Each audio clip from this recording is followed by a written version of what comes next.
Join us as we dive into the history, hauntings, and high strangeness of the world to try to better understand the paranormal. I will be your guide. I am paranormal researcher and investigator Eric Freeman Sims. Welcome to the Unseen Paranormal Podcast.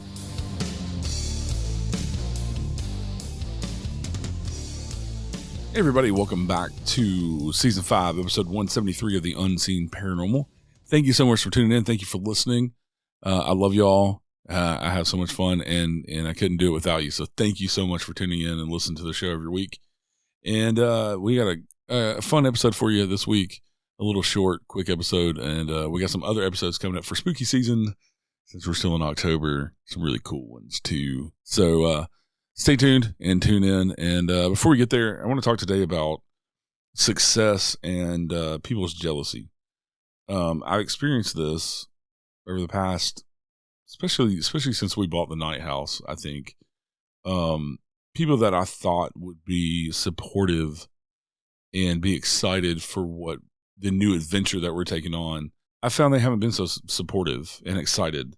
And actually, some of my bestest friends who I've known my entire life haven't said one fucking word to me of congratulations or what y'all are doing is awesome or I'm proud of you or any of that. And it kind of hurts. It kind of hurts because these are people that I thought, I have their back and I'm cheerleading and champion the wins in their life. But I don't know if it's jealousy or because they're not in the same place, maybe financially or responsibility or willing to work for what they want. I don't know what it is. I don't. But it sucks. It really sucks to weed out who is your supporter and your cheerleaders and who's not. And some of it's family that, are jealous or whatever their issue is. And the ones that really hurt though are the friends that you are always there for. And when you do something major, good in life and are winning at life, they sometimes seem to be the biggest critics. And I don't get it. But at the same time, I am going to keep working my ass off to be successful and to make the night house successful, to keep the podcast going and have it continue its success.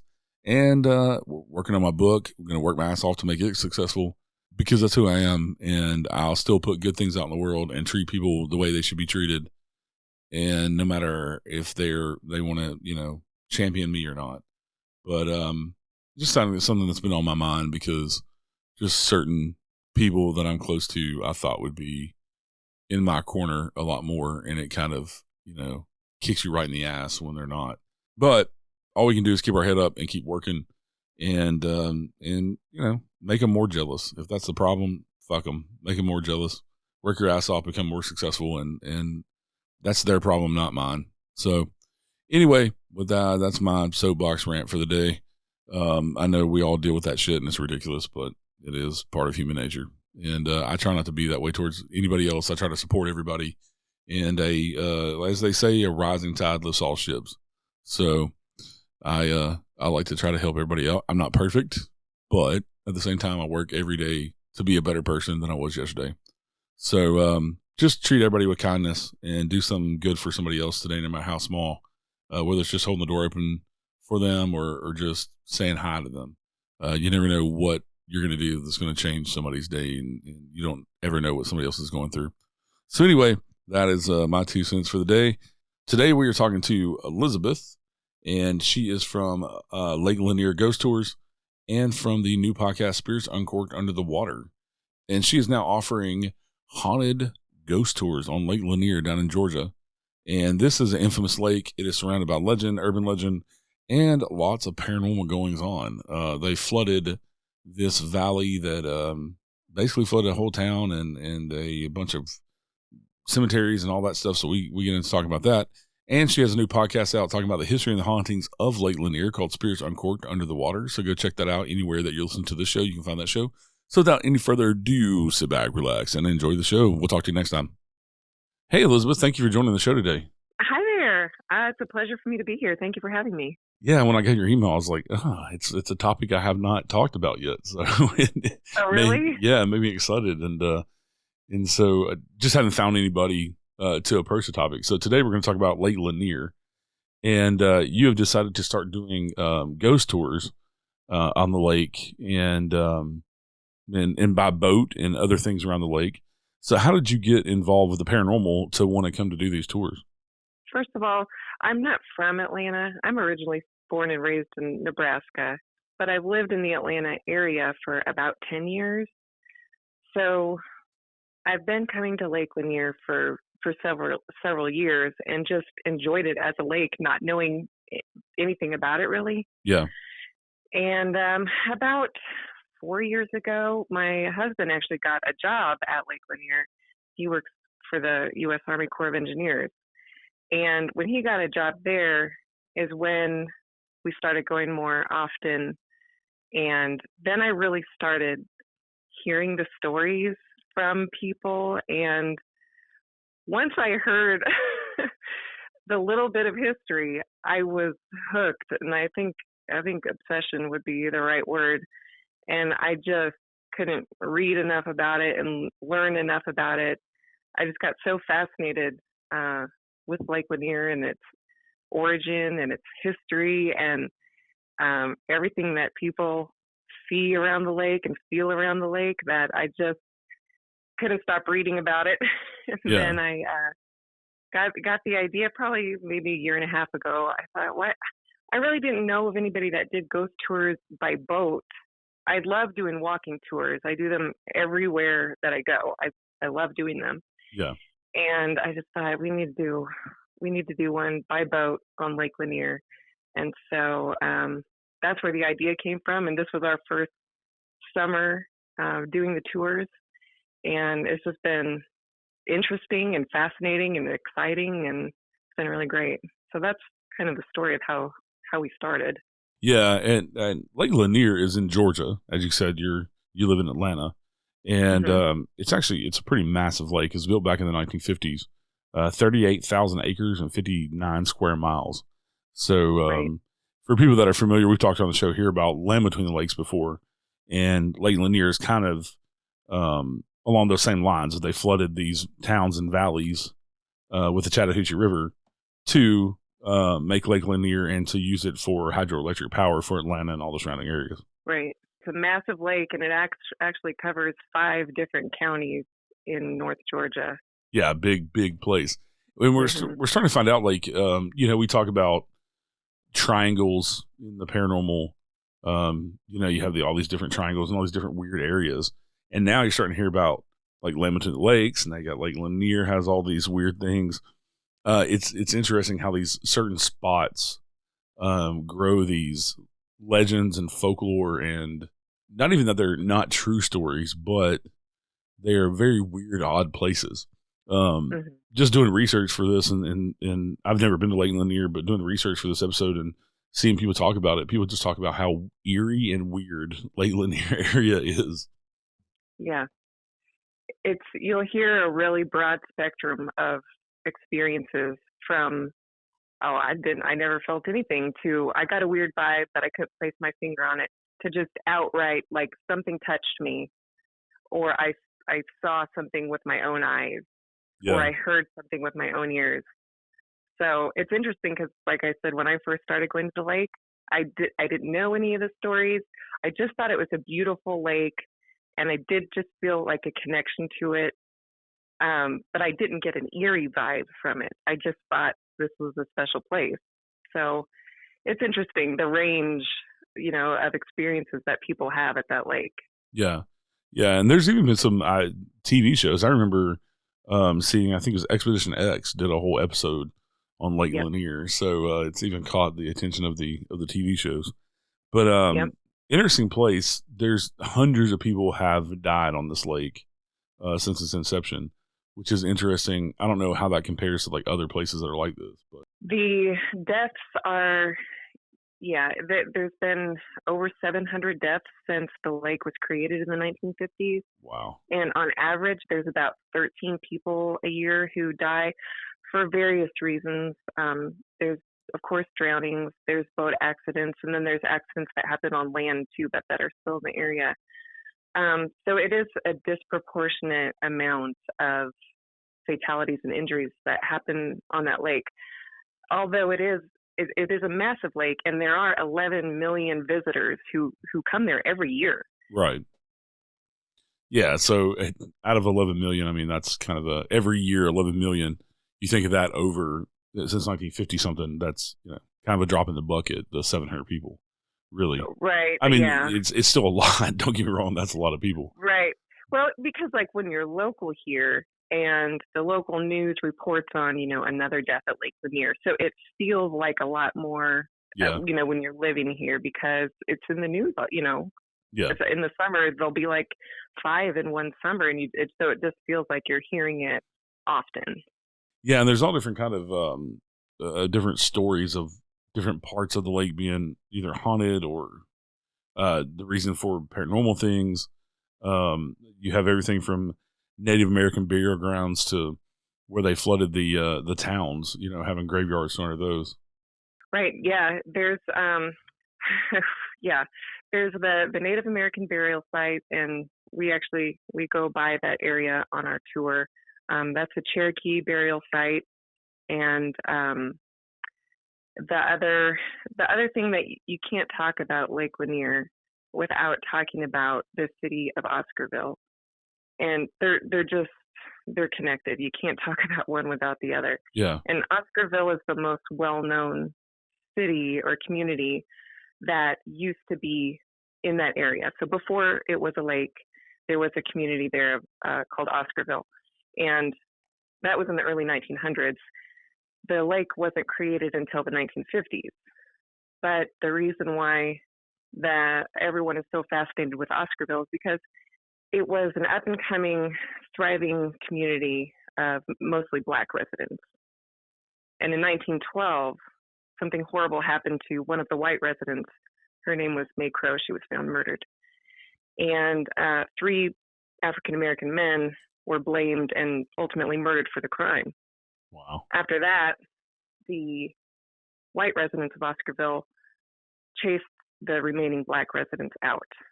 And so that's what that is really well known for. And it's a controversial subject. A lot of people don't like to talk about the uncomfortable portion of history. But it absolutely did happen. And so that happened in 1912. Like I said, the lake the dam was built in the 50s and flooded in the 50s. But, and then you've got the Cherokee burial site. That was, 100 years before or more. So a lot of history in that area before it was ever a lake. And I think that leads to, just a lot of thought about the energy there, the lasting effects about negative energy or traumatic events or emotional events. Yeah, and with native burial grounds, I mean those are revered places, and so the natives believe that if you desecrate those in any way, there's curses and hauntings and things that are associated with those as well. Right. One of the things I was watching is that they didn't really even discover that the burial grounds were still there because the Army Corps engineers said they moved all the bodies until the lake got real low, and they still found some of the mounds. Yep, that's absolutely correct. The burial mounds in the 50s, there was an archaeologist named Joseph Caldwell, and he did discover structures that he believed were associated with Native American burial practices, but he didn't really. They weren't documented very well, and so as a result, they just dammed the lake and flooded the lake as was planned. It was in the 1980s when the water got really low, and there was a treasure hunter. His name was Chris Robinson, and he made the discovery, and he thought it looked like Native American burial practices, and he documented his findings. He sent his findings to Cherokee elders who confirmed that, yes, that is consistent with I think they said the burial of someone of high status, like a chieftain. Yeah. So, that wasn't until the 1980s. And so they really are underwater. You can see them when the water gets low still, but it just looks like a giant rock pile. So I don't know if you've seen photos of Native American burial sites, but they're basically giant rock piles, and sometimes they can be confused with like farmers who've cleared their fields. Yeah. But these would be, more substantial. They would be like 5 foot high and, really, really wide diameter. And that's when, like, if anybody sees that, you should notify the proper authorities, to make sure that it's treated how it's supposed to be treated now with all the protection laws and everything. But, yep. Yeah, like Land Between the Lakes is really weird. Have you ever been to Land Between the Lakes? I have not. It is. It's half in Tennessee and half in Kentucky, and they actually flooded two valleys for it. There's the Tennessee River on one side and the Cumberland on the other, and it made Lake Barkley and Kentucky Lake. And so you have, I think it's the biggest inland peninsula in the United States. And but the weird thing about it is they have all these trails that you can drive because there is so much land there, and you'll just see like staircases to nowhere and like chimneys of houses that used to be there because they ran so many people out. And I was wondering if there's anything like that around Lake Lanier, because I know it's mainly just a lake, not necessarily land. I didn't know if any of the islands or anything like that still had, remnants of where people lived there. Well, there are many small islands throughout the lake. The structures, though, there are buildings under the water. There are bridges under the water. There's roads. There are chicken houses, and they are under there. You can only see them with like underwater sonar or special imaging because they're so far down at this point. But we do know where some of them are, and there are like really excellent photos of just an entire brick building, and it just looks like it's just waiting for somebody to come back in and breathe breathe life into it. So it's really amazing. But the thing that you may see more is there are trees. There's underwater forest. Wow. And they left a lot of those trees. And I think the idea was that it could be a place for fish. It was sort of like coral to kind of protect the fish, be a place where the fish could hide from boats or human activity. But on the other side of that, it creates these underwater hazards. And that can be a reason, why Lake Lanier is often attributed to be so dangerous, because there are so many underwater structures that people don't know about. You can't see them. Boats run into them. Swimmers get tangled into them. It's hard for first responders to get to them if they do get, in a tree or something like that. So that is one thing. But yeah, there's underwater forests. There's bridges. There are graves. Lots of structures underneath still. There's a racetrack underneath. Oh, wow. Yeah. The racetrack, you can see the risers were made out of concrete, and you can still see those when the water gets low. I think the last time they were seen was maybe 2008. Wow. Yeah, that's just eerie in and of itself. And to think that, there are still cemeteries and churches and things, and all this, people put all this energy into living there and having businesses, and, some of them probably had multiple generations of their families on these farms and things, and then just be run out of there and leave all that behind with, exactly. And of course the government's not paying them top dollar. They're using eminent domain and things like that for people that didn't want to leave. Right. Yeah, exactly. A lot of the people just got maybe enough value to basically break even, once they had left their piece of property. And I know the government did relocate a lot of structures, but back in that time, it was such a remote area where you didn't really have roads that could, relocate an entire building. Right. And so if it was in a place where you couldn't relocate it easily, it was just left. Yeah. Let's get into some of the legends. We talked about the Native American stuff, but there's one that's kind of pervasive that you kind of find everywhere is the Lady of the Lake. Yes, the Lady of the Lake. Yes, that comes from two women. Actually, this happened in 1958. Susie Roberts and Delia Mae Parker Young. They went out dancing. Delia Mae Parker Young was wearing a blue dress. They went out dancing. They stopped at a gas station. They filled up for gas, and then they were never seen again after that. And then about 18 months later, they found the remains of Susie Roberts. But the other woman, Delia Mae Parker Young, she wasn't found for decades later.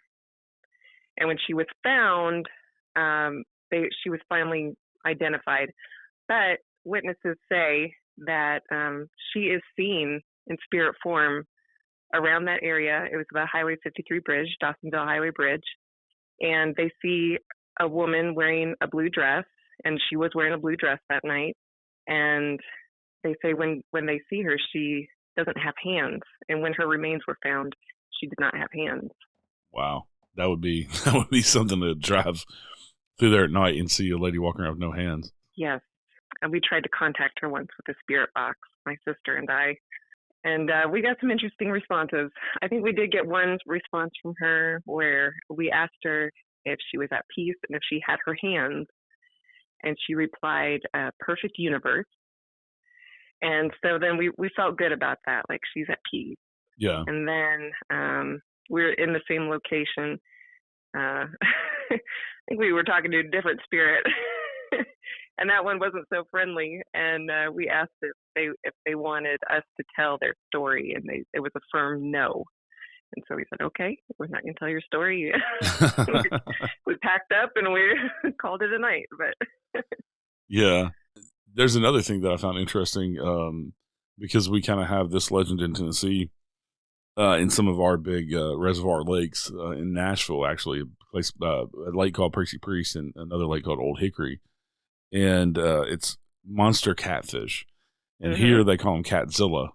And so there's divers that say they've seen them the size of like Volkswagen bugs, and so people think at Lake Lanier there's some of these catfish as well that may be, eating people or pulling people down or eating their hands. That was one of our theories, that why she didn't have her hands. But yeah, that's what they say: wheelbarrow sized or smart car sized catfish.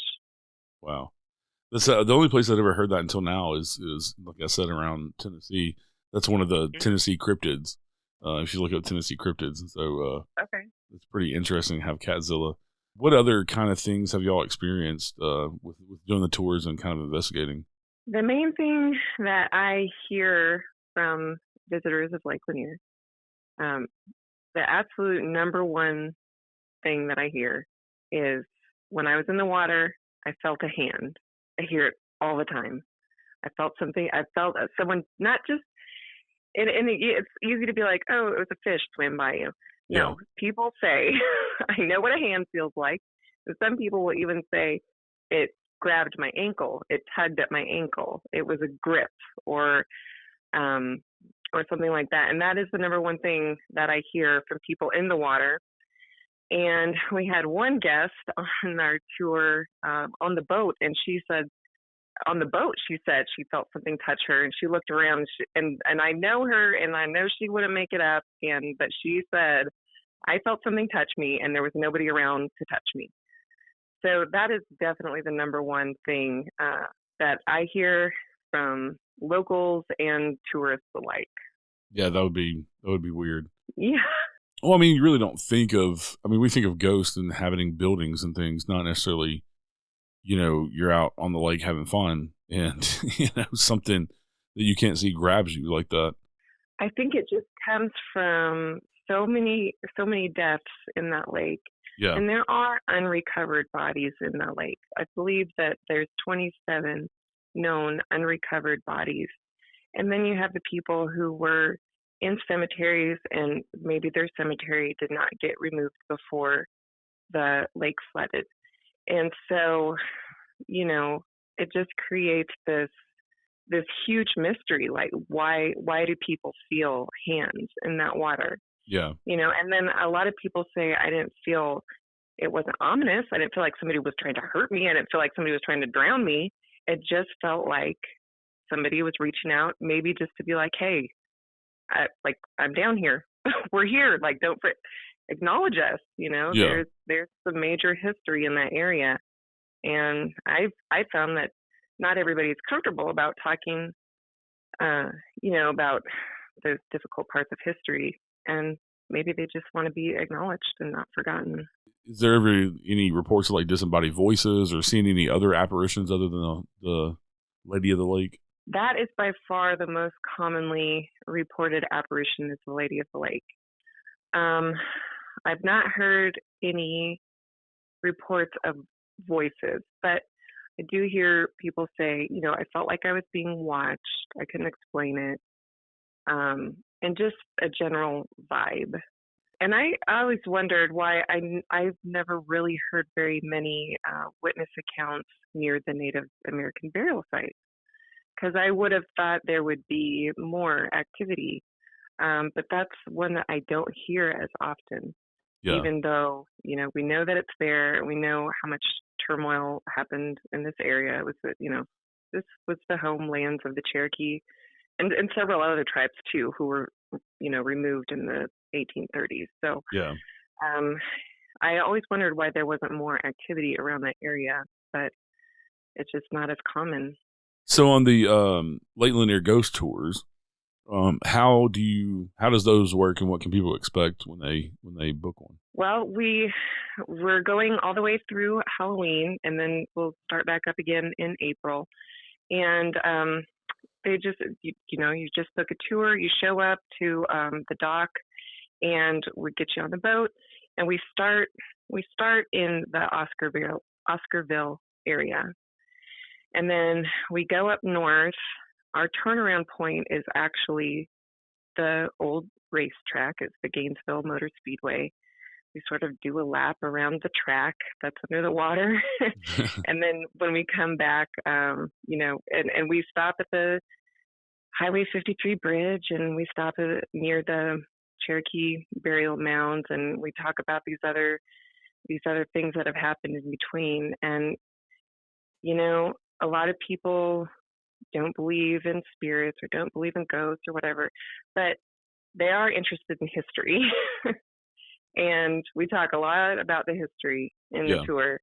And it's nothing else. You're on a boat, you're on a lake, and you hear some really fascinating stories and history. And it's a great time. Every time we go out, I love it. Yeah.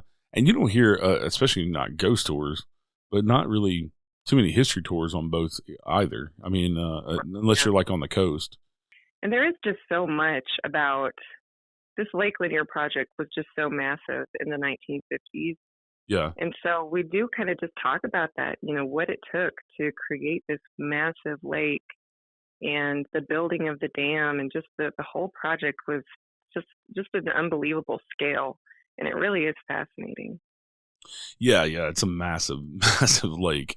And you're not, for people just geography wise, you're not too far outside of Atlanta. So no, not at all. In fact, I actually live closer to Atlanta than I do to Gainesville. So it's, it's just drive up Interstate 85. And also you have a new podcast that you're doing kind of surrounding Lake Lanier and the stories. Yeah. Actually, my sister, Erica, and we host our podcast together, and it's called Spirits Uncorked, Under the Water, because there just seemed to be so much subject matter about Lake Lanier and everything that let's get some microphones and let's make a podcast about it. So you never run out of stuff to talk about. Yeah. And we also drink wine on it. So we talk about some wine because we're trying to get better at, learning about wine and how to talk about wine. So we thought, let's mix the two. We'll drink wine and talk about Lake Lanier. And we're so interested in pretty much anything paranormal. And so we have a good time on that podcast. But yeah. Yeah. And there's a lot of history there. And I talk a lot about that on the show that, within the paranormal world, 80% of what we do is history. For the most part, because you have to understand the history to understand why a place would be haunted. Yeah. And why, also who you're trying to contact, Yeah. And also, if you look at that history, you can say, well, there really is a history there for this place to be haunted, and for these things that people are seeing and experiencing, like the Lady of the Lake. Okay, well, you know the history behind that. It's not just some legend or folklore, story that's been handed down. There's actually a reason behind why people would see this lady. Yeah, exactly.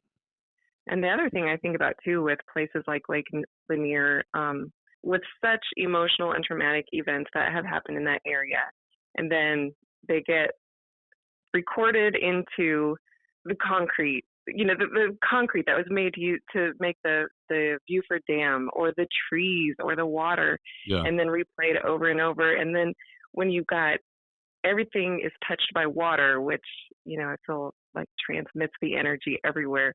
It just, to me, that makes a lot of sense. Yeah.